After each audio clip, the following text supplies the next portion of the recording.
Hey, so just a quick note. I lost my microphone. My wife and I moved, and that's why I haven't been recording so many episodes and why the sound quality doesn't sound as great. So when we settle in and I unpack, and once I find it, hopefully I can pick up where things were. But if not, I'm going to have to buy another one. So excuse the sound quality on the episode today. But today I'm talking with Dr. Sebastian Nguyen. He's a licensed clinical psychologist and he obtained his PhD from McGill University. He received training in acceptance and commitments therapy, cognitive behavioral therapy, and as well as emotion relationship centered approaches. He's a qualified teacher of mindfulness-based stress reduction. I studied with him personally at University of Massachusetts. That's where I met him, and he's just a great person to speak to about all this. So he also received his training in mindfulness-based cognitive therapy from the Center of Mindfulness Studies. So there's a lot to learn from him, and I hope you all get a lot out of this. All right. So one of the questions I have is, how does mindfulness support your work as a psychologist? Pardon again. How does mindfulness? How does mindfulness support your work as a Oh psychologist? yeah. Well, it's a good in so many ways. I guess and well, certainly for one, in my work as a therapist, um, just just there, like my practice supports me in so many ways. For one, it helps me. I guess I can use it in a way to remember to care for myself. Just between clients, say. um, Remember, it could be something as simple as just kind of go refresh or have a bite, do some stretchings, just whatever information kind of seems helpful to listen to when I kind of check in between clients. So that's one way. It of course helps me while I'm with clients. Um, Helps me kind of stay tuned with myself, try to stay empathetically tuned with them as well, and kind of helps me stay grounded, especially when I need to, not to be too conceptual.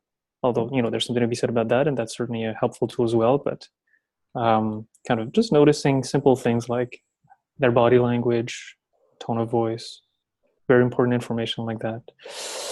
Um, Can I comment on what oh you yeah, said so please. Yeah, far? yeah, go So for it. you mentioned two things about self-care and being grounded. One of the Yeah, things that I do is I teach continuing education to mental health professionals at nice. Okay. different universities, and what I teach is mindfulness-based stress reduction specifically. Um, and one of the questions that I get a lot is people saying something along the lines of, they want to be able to show their clients how to use mindfulness and not so much about them using mindfulness. And the analogy that I use is a guitar. I usually start by saying, imagine you all had a guitar in your hand Hmm. right. If I were to say to you, this is the 12th fret of the guitar, this is the E string. If you put your one finger on the third fret, that would be a G chord. Then you probably can't in turn go teach your client how to play guitar. You have to first learn it yourself. Right. And I think that's um, what I heard in what you were speaking about self-care and groundedness is using the mindfulness yourself. That's Hmm. going to support you as a therapist, and it in turn helps the clients. That's right. Yeah, that makes total sense. Exactly. So it's so that's certainly one of the ways. I think it's helping me because as part of the possibilities you're having on your map, so to speak, while being with a client. If insofar as we do that, sometimes we just check in with ourselves, like, well, this is a good question. What they're trying to work with, how would I go about this kind of thing, insofar as we can relate. Um, and sure, if we're not in the habit, and this is, I don't mean to say that I'm always managing to care for myself in the best of ways as I'd like to, but certainly, whenever I can remember bits of what it feels like, or what I would what I would do for myself. I think it's nice to have that on your map, so to speak.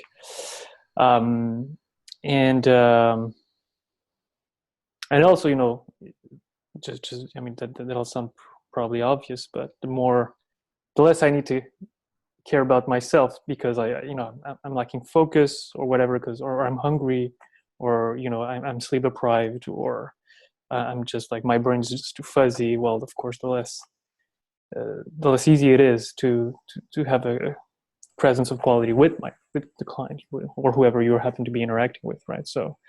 Um, these are two ways that certainly that I would tend to see like mindfulness would be very helpful for. Yeah. Yeah. Another question I had is, how does it serve you in your relationships? I guess that could be client relationship or personal relationships. How does your practice, what you've learned about it, your training in mindfulness, how does it serve you in your relationships? Yeah. It's a beautiful one. Again, I guess there's so many things we could say about that. Yeah, sometimes my questions they're big like that, but I like when somebody starts by answering. There's so many ways we can go with this because that's what I like to do. Yeah, for sure. That's great. Okay, so what comes to mind for one is, let's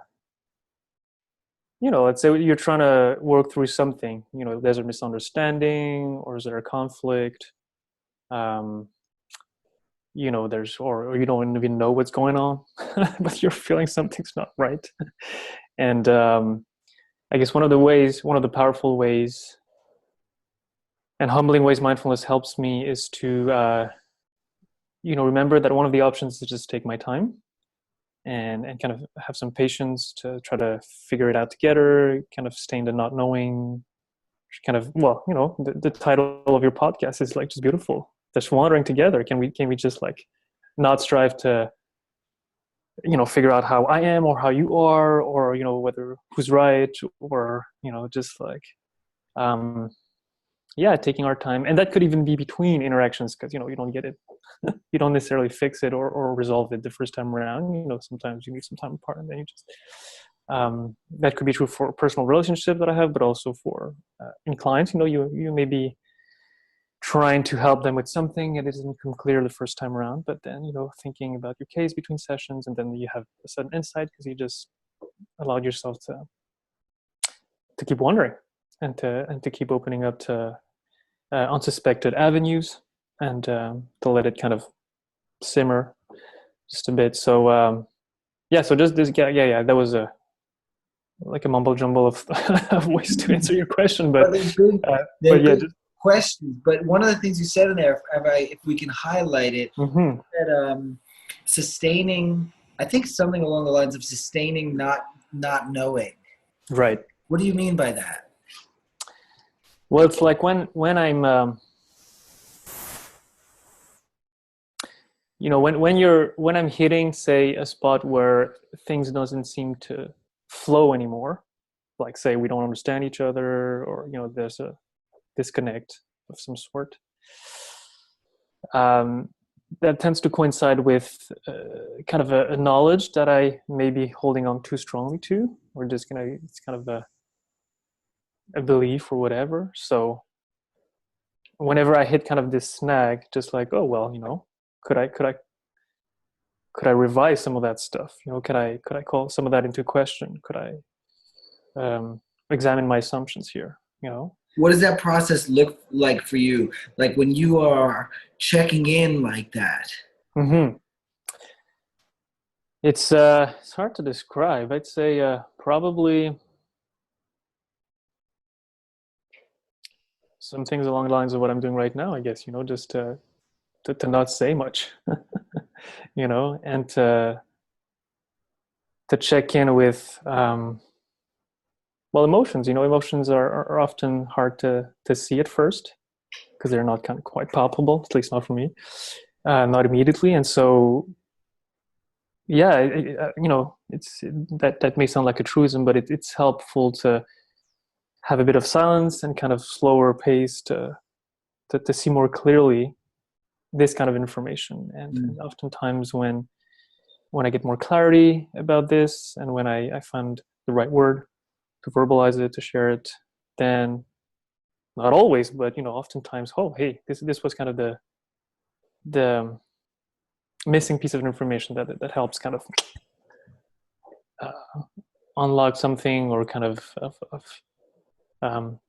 get back to kind of a grounding that's more from which it's easier to communicate and to connect and to understand each other. So that sort of thing. So that's, some to say the assumption is like, if I'm going at it cognitively or intellectually or whatever, while the assumption is here that, that's how it's about, this is what it's about, or this is how it should be gone about. But actually, there's a whole other realm of information that I've probably overlooked at that point. So that's sort of an assumption. I mean, that's one assumption, but there could be so many others, of course. Yeah. Another question I have is, what is like a common theme the question I've written is, what is a common theme in your mindfulness practice lately? I guess what I mean more is common theme in your life. Like, what's something that's coming up for you in your life? Mm-hmm. Lately, I've been, I guess, reflecting a lot on, well, I don't know quite how to describe this, but how to kind of what an active stance I should or could play or infuse my the causes that I believe in, like, say, climate change, or fights against climate change, and how how does mindfulness fit into all that, so to speak, and depending on how you approach your practice, depending on how I define it, depending on how I see my role in it, there are times when it's unclear, like, okay, being a caring person to myself, to the world, kind of thing, okay, it makes sense that I don't want to care for the planet, say, just to take one example. But then when it gets to ways to do that, how much of a stance should I take? To be kind of assertive in a way, in some stance. There sometimes I'm wondering, like, is there too much of a strongly held position there? And then is that mindfulness consistent? You mean do you have too much of a strongly held position? Yeah, exactly. That's kind of something I grapple with myself, because what we were just kind of talking about before is like assumptions. You use the word assumptions, and then wondering together, like, maybe there is another way of looking at it. So I have a hard time knowing or locking down any belief at all. Right. I want to make sure that I'm considering all the angles. Like somebody was talking to me about something the other day about a radicalist. There was some like violent radical movement, and they were saying, that those people are wrong. And what I was saying in my mind, and what I said to them was, like, to them, this more progressive belief system is wrong. And like, how can we say that there is a truth? And I guess what I came up with in my own mind was, one of them is harming other people, and one of them is not. So I guess it becomes sort of like Buddhist in that it's like not causing harm to others. Yeah. And this sort of went in a different angle here in the conversation, but I don't know, what do you think about what I said, and maybe related to what you said about your stance on climate change? Yeah, no, I think that's great. I mean, I think that's a helpful way to look at it. So so indeed, like, if I use as a premise, like, okay, so let's have as a rule, as a general rule, like, let's not harm. That makes sense, right? And so, but then at some point, let's say you're trying to make a mindfully informed choice for the environment, but then, okay, so then you might end up helping someone, but not helping someone else, right? It always depends, like, there might be multiple interests at play, right? There might be multiple people at risks of being harmed or helped, or who have the opportunity to be helped. So when you get, or at least when I get, or maybe I'm just overthinking that sometimes, probably do, but when I'm trying to consider things from every possible angle, as you've hinted at, Right. it can become quite rapidly. It's hard to fathom, it's hard to, it almost like it stops me from taking any action or committing to any decision, because it's so complicated, Yeah. it's so complex. And it's sometimes you just at some point you just got to take a stance and just like you can go incrementally, you can go interactively, and you can readjust as you go, of course. But yeah, but so that's part of it's been on my mind, and I like the challenge of it, but it can also be quite a tricky path to follow, so to speak. Yeah. Okay. Yeah, one of the things that I see being like encompassed under the tremendous umbrella of mindfulness is like this beginner's mind, right? This openness to learning something new. Right. And it almost feels like if at any point I lock down a belief, then I'm closing off. Mm. And then what you said, it can be hard to take action, but I think in some ways there has to be a mindfulness of even that, like mindfully taking an action, whatever that means. Mm-hmm. No, exactly. Well, Exactly. we're really wondering together. Yeah, that's right. That's great. And actually, this is actually something I was going to say. That one of the ways, amidst all these uncertainties and knowing what's the right course of action, if there's even such a thing, but um, is through this kind of dialogue. So it's like just like acknowledging my own limitations in perspective, and my own biases in stance and values and whatnot. I think one of the ways I've at this point that I found helpful and probably well informed is to kind of correct for those by engaging with as many different minded people as possible. With the hope that collectively we're gonna arrive or near something that, yeah, that's kind of where my thinking's at least. These days, this whole notion of dialogue, Yeah. Well, yeah. I don't know if you've heard.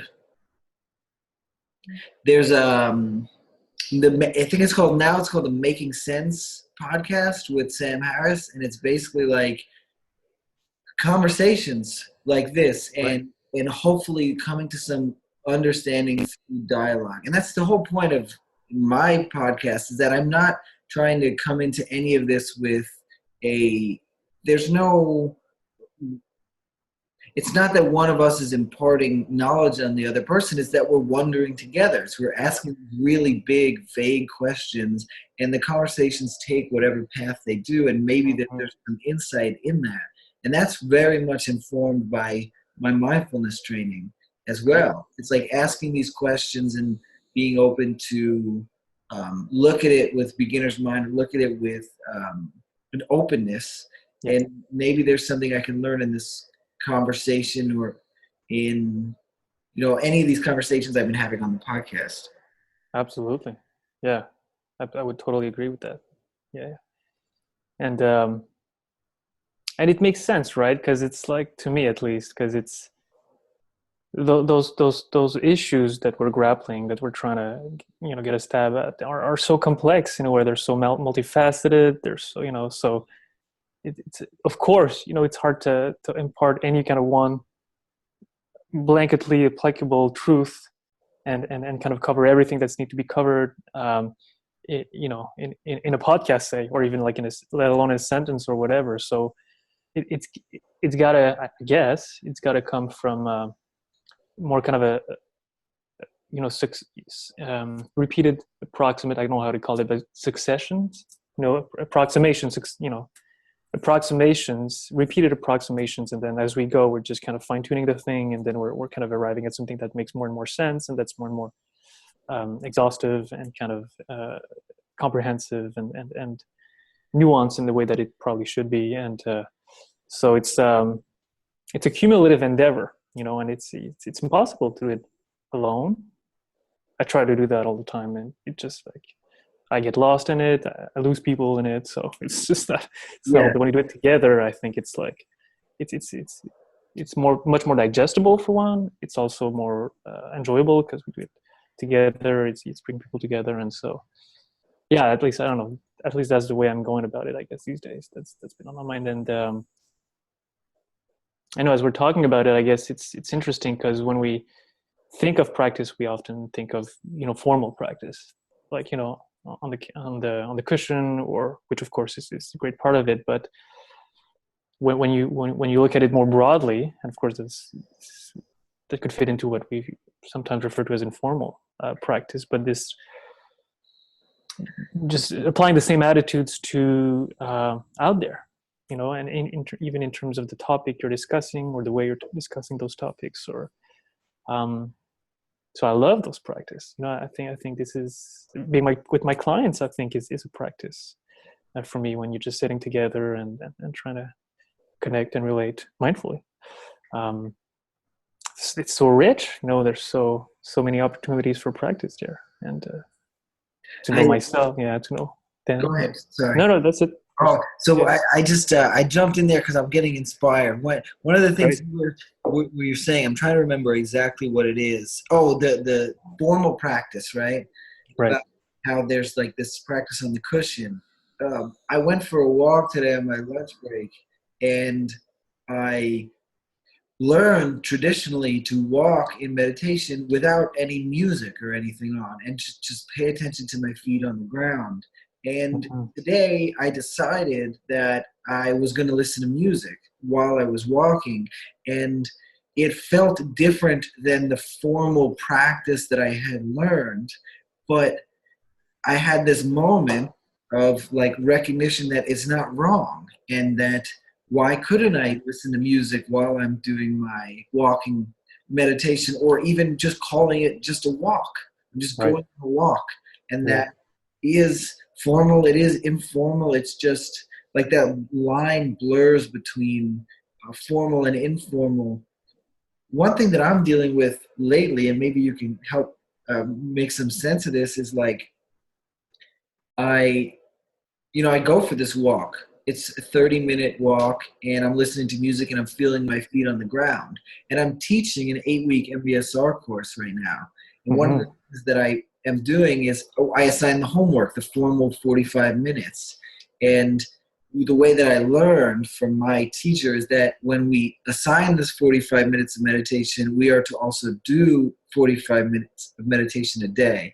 And I'm thinking like, so I've assigned, it's week 3 of the class or something, so I've assigned the body scan or whatever it is, but I'm not doing body scan right now. I'm doing walking meditation. And there's like a tension in me of, is it right? Is this what I'm supposed to be doing? But this is what's serving me right now. What I feel like I need is a walking meditation. So there's that tension of, what is right and what I need. Does that make sense? Oh yeah, that makes total sense. Yeah.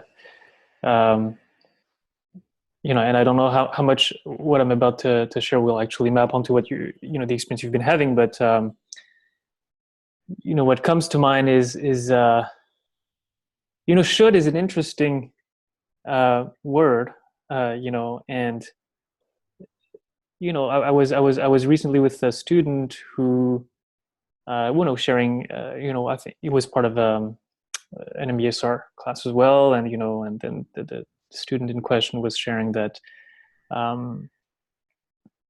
as part of the challenges he was encountering through the practice was that he couldn't find the time or make time to practice, but that he would constantly feel like he should, and should, especially for therapists, depending on how you're trained, but it's something that you're not necessarily encouraged to reinforce, right? It's like, oh no, should no.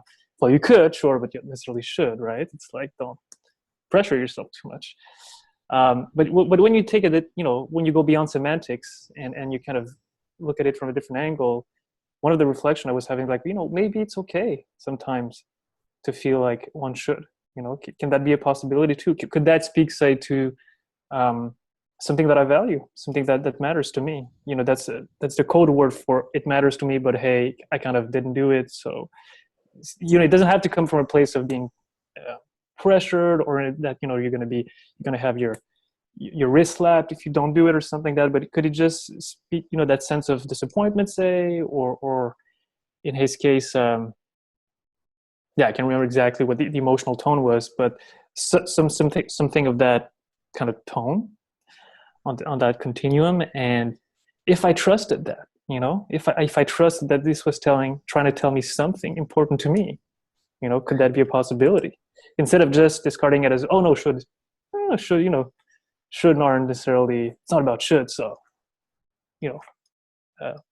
let's kind of discard it. And of course, it depends on the case. It depends on it's a case by case thing. So sometimes probably there's no need for a should, right? But just more discernment, I guess, as to that, I thought it was interesting. So back to your thing about right, and sometimes that is right, and you're the one in a position to know that, of course. But for me, certainly there are times when I would set out to have a certain practice, or feel like I should, quote unquote, do it because that was I was told, that was I was taught, kind of thing. Probably for good reasons, right? But do those reasons always apply? Or does it apply right now, let's say? And of course, that's it's not going to be the same answer. But so I actually don't know how. Yeah. if that reflected any of what you said, I probably lost you there. But no, I don't know. So what I often say with my clients is, I'll ask a question and then they'll answer. And then they'll say, I don't know if I answered your question. And I said, whatever question you answered is more important than the question I asked anyway. Okay. So okay. I feel strongly about that. But listen, it's I think we should move towards wrapping up just in the sake of time, because I usually will have like if we don't have some structure, right, some formality, we'll be here talking for 3 hours. But I wanted to, I don't know if you have any blog or any type of thing that anybody who's listening, if they wanted to hear more about some of your work, like where they can go to either read your work or just read more about you. Do you have anything like that? For the moment, can't say that I do. I haven't been working so much on that front. I myself am a kind of a fairly new therapist. So I'm just really starting to really establish my practice, and so. Well, I have 3% of the listeners on this podcast are in Canada, so if they happen to be in your area, you practice. That's cool. That's great to know. Yeah. Well, not that this is just on me, but if they want to know more about the kind of work we do at the place I work at, certainly they can check out its website at www.mindspacewellbeing.com.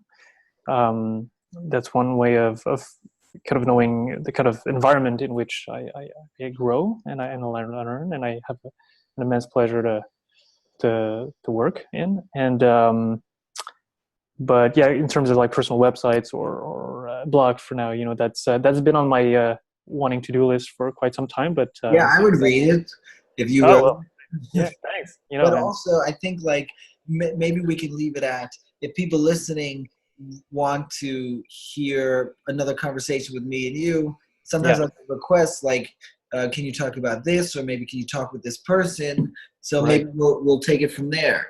Absolutely, sure. It'd be my pleasure. I just like you, I could go on like for hours talking about that stuff. Yeah, well, I think that's why I love being a therapist, because it doesn't feel all that different to me. Like, it just feels like I'm wandering together with people all day, which is just totally feeds my passion. Yeah. that's why it totally serves me. And I think that from what I know, from when I've spoken to you in the past and today, we're sort of have that similar appreciation for this dialogue. Yeah, absolutely. And I felt that from you the moment I met you, and just it's always such a pleasure to hear you speak in in our learning environment, and yeah, such an easy, natural, accessible vibe, and thanks for the work you're doing. I think that's great. It asks very, I think, important questions, but also in a way that's very relatable and accessible for us, growing teachers and kind of therapists as well, for that matter, and just human beings, really. So I think that's it's amazing. It's amazing, and yeah, I got to listen to, as I was telling you, a bit of your other podcasts out there, and yeah, this is just great. It's just great. When you tell a thought that you had, or analogy that that you've been pondering with. Um, I think that's super important, and it's the small things like that, and they're not small, but like I think, anyway, to me that spoke really much to me, and Thank you. I appreciate it. yeah, that's great, and and one for your the graph of your podcast. I think this is beautiful. The graph, yeah, the little bird. the little bird. The bird, it's. I mean, there's the flower bird kind of invokes for me freedom, while you know anyway, it just captures the whole spirit of it for me, and I think this is brilliant. So Thank you. yeah, well done on that one. Yeah, it's great. Yeah.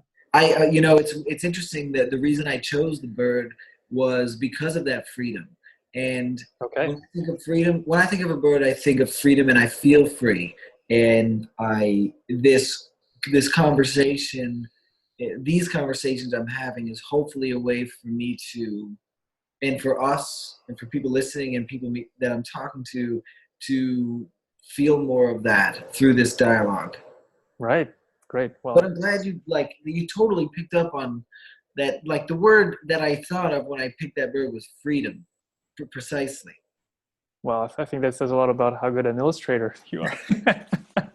Yeah, yeah, yeah. So keep it, keep doing what you do. It's amazing. Thank you.